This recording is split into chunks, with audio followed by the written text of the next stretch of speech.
Hello everyone, welcome to my channel. My name is Goel and in this video we are going to solve x power x minus 36 power 2592 is equals to 0 and we have to find the value of x. So let's start with the today's video solution. So first I'm going to write x power x minus 36 power 2592 plus 36 power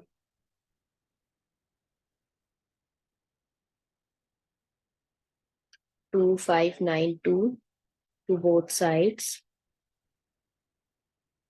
So these cancel out each other. So x power x is equals to 36 power 2592.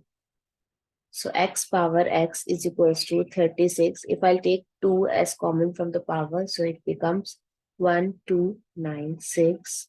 So according to exponent rule, x power m power n,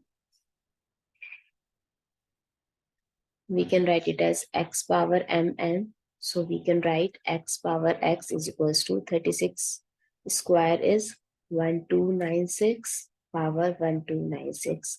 If I'll compare both sides, the value of x is 1296. I hope it's clear and you find it useful. So please give us a thumbs up and do subscribe to my channel. Stay tuned.